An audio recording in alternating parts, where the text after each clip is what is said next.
there's something about doing a chicken's butt that fucking separates you from everyone else. I take that back. Everyone wants to do that. Do they? So, well, if you're not Christian, you want to. Pagan sex is the best sex, so. Pagan sex? Yeah.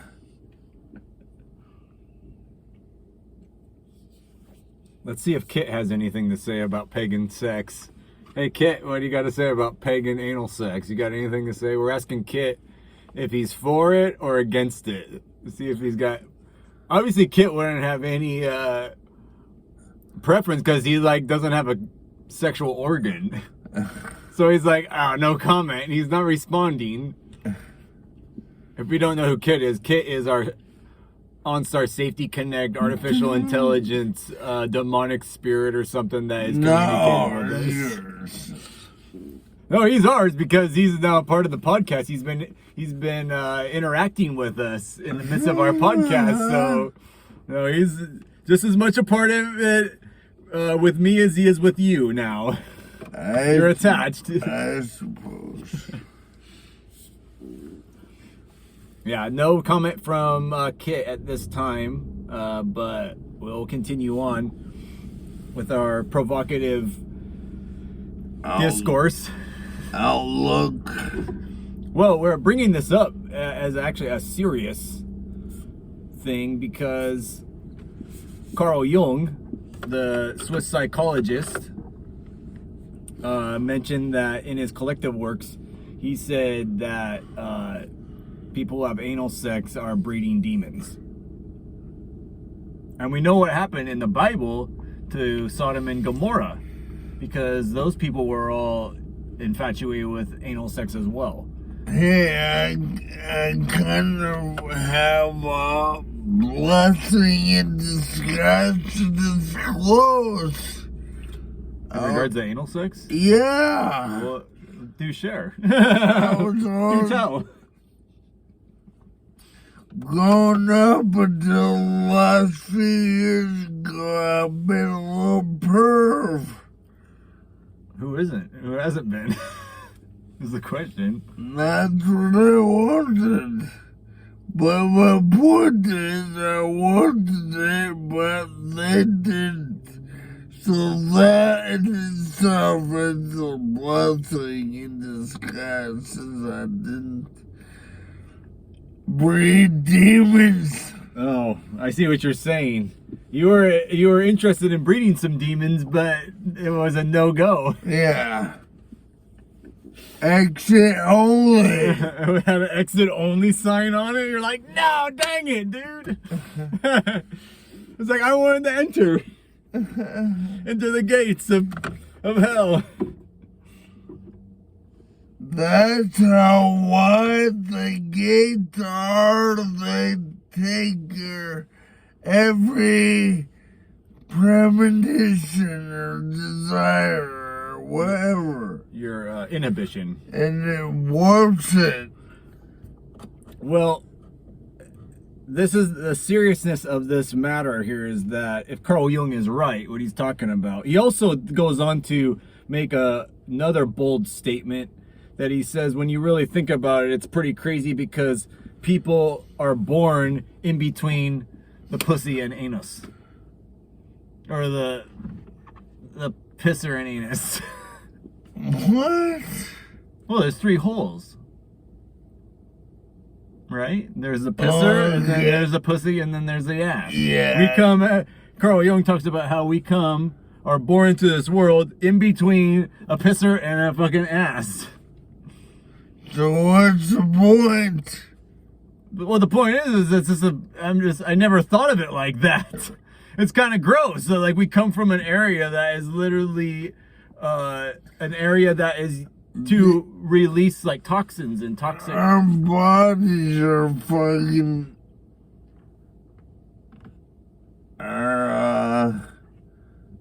what physical bodies. Yeah, our bodies are almost like a form of excrement. No, but they're perfect from God. But when you really think about it, it's like we literally are birthed from the area that is where feces and piss come from. And what's your point? It sounds like human beings based off that are like a form of shit tabs. Yeah. Huh. And then when you couple it with the idea of people having anal sex and, like Jung says, breeding demons through that kind of behavior, it's kind of a crazy spot of the human body. It has a lot of potential for crazy manifestations into reality. It does have a lot of potential. Some obscene, some good, I guess. I don't know. It's just like great people that change the course of history or come from that area, and demons. Some pleasing. Some pleasing, some not so much. But I think that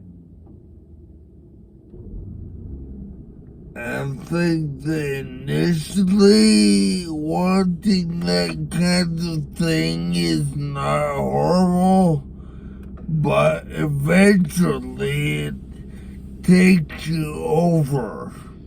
Well, yeah, because it's like, it's really... You'll never be good enough. Well, the thing is that really people, if this be true and people are engaging in this kind of behavior and more people have, anal sex, it becomes the norm, then it's just the whole inhabitants of the earth will be a haunt of unclean spirits, like it says in the book of Revelation, where it says Babylon has become a haunt of all kinds of unclean spirits, and now the judgment has to become because people are so immersed in demonic possession, where it's just like, yeah, you're right, like it's going to be like people are going to be succumb to that lust of the flesh, and then they're attached to potentially a demon. A demon could be potentially what's causing them to want to do that to begin with. That was bred by somebody else's sin. Kind of a crazy concept, crazy notion. Indiscretion or what? Yeah, indiscretion. Iniquity, indiscretion, yeah. I mean, it sounds probably some people far-fetched, but at the same time, we don't really understand the intricacies of how we just got... I think we just captured... Yeah, I just said we don't know the intricacies of how things work. We just got our first capture from Kit. Talking about we don't really know how the invisible realm works. And demons and everything. Are we off? Like that? Is that good? Yeah. Okay. We're just trying to figure it out. We're trying to use the Safety Connect as a potential means for interpretation of truth. Which is kind of crazy because I don't think anybody else is doing that. Yeah. We're trying to bring the provocative Potcast stories, top stories of the day here to light. Well, I don't know how many people are putting faith in their altar. Connect. Motherfucker. Well, I mean, I'm just merely saying that we're trying to, see if the audience, can make any heads or tails of this and if there's anything to it. We definitely have a phenomenon that's going on here. It's either a normal kind of thing that these OnStar Safety Connects do, or there's something involved here at play that could potentially be of a spirit or artificial intelligence. I think it's essentially the same thing as your brake pedal. to function. Yeah, very well could be. We got a reading. It just said no. It said it's not. It just said, did you see the red?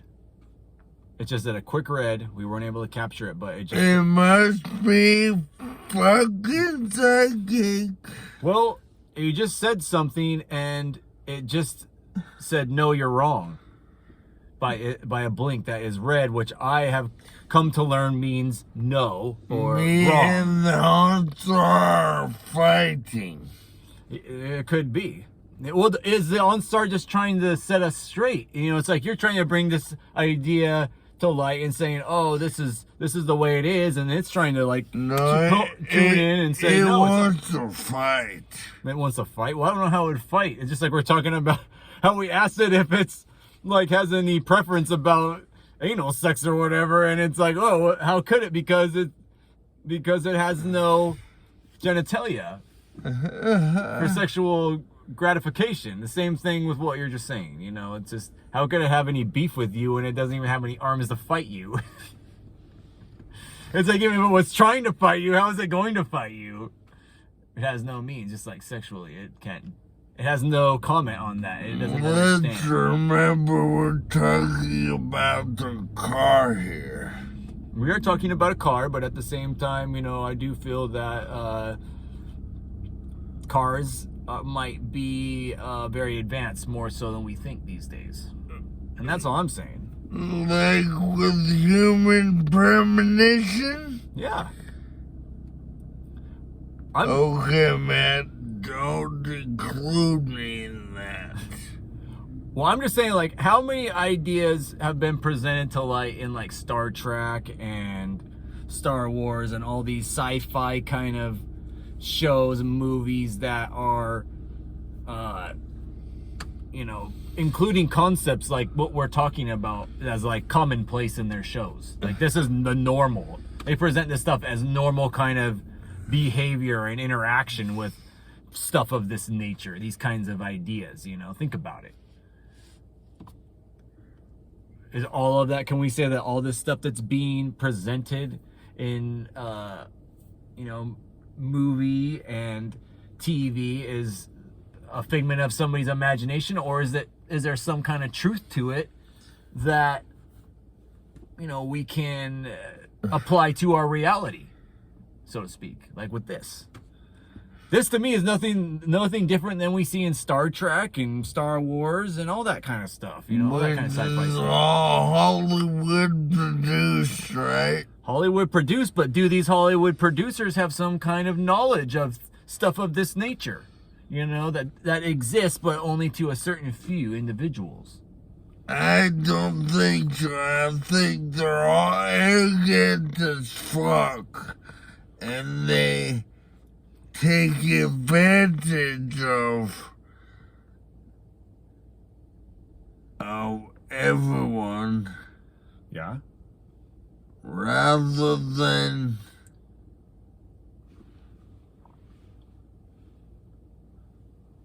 what? Good.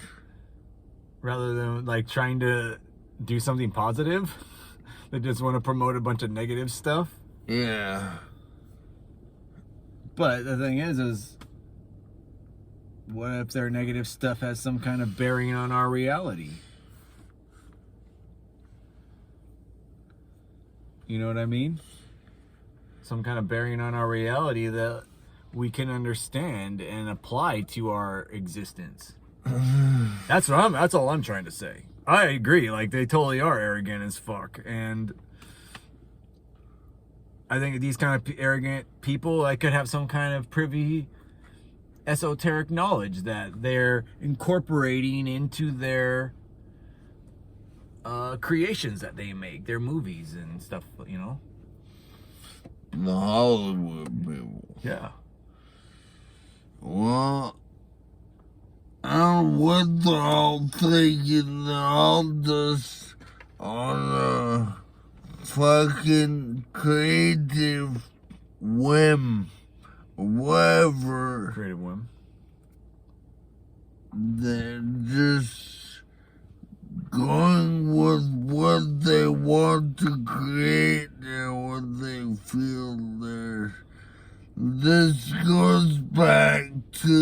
the whole thing with these people aren't Christian. They don't have Christian values. Nope, they don't. I agree with that. So, got a little bit left in there. You want to polish it off? Yeah.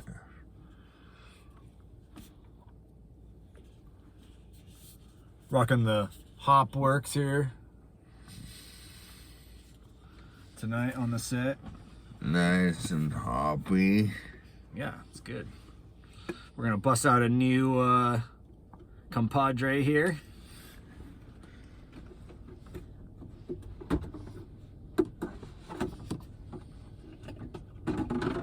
This we have honey porters. Hopworks honey porters. Bust that open. Showing a couple brews here on the Potcast set. As usual. MJ Potcast.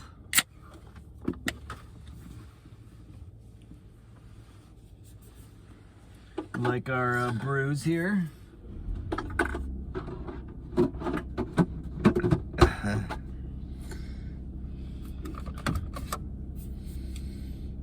If you don't mind, we're gonna bust out this new beer. Offer a cheers.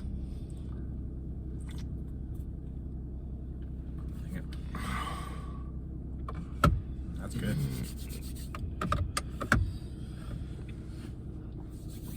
Syrupy. It is a little bit syrupy, a little thick. It's I thought like it. I wouldn't drink porters or I didn't like that. Mm-hmm.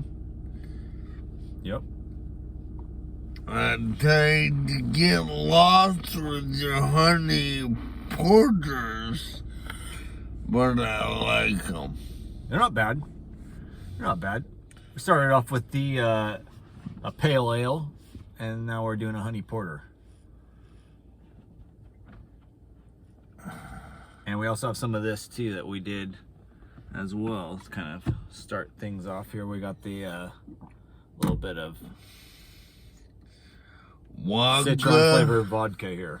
Vodka. Vodka? A little bit of vodka.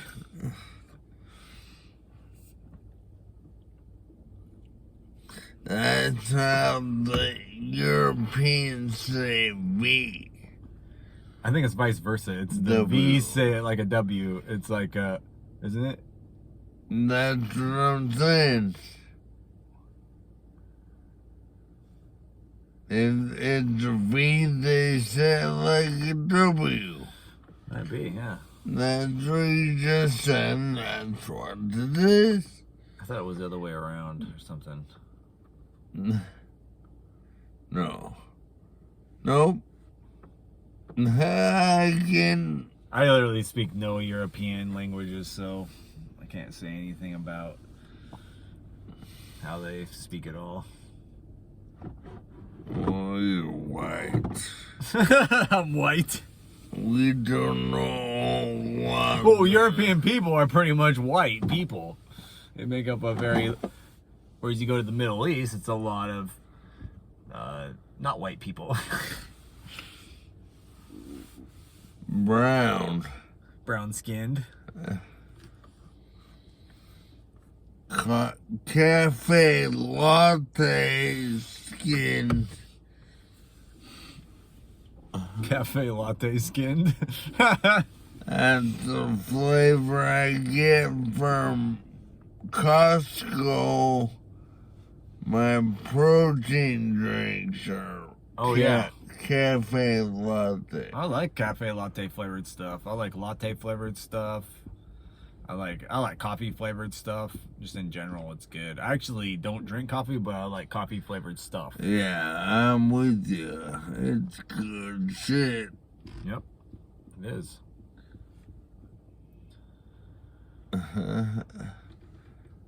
We're approaching the 20-minute mark here. Getting the teleprompter readings to time to call it quits here.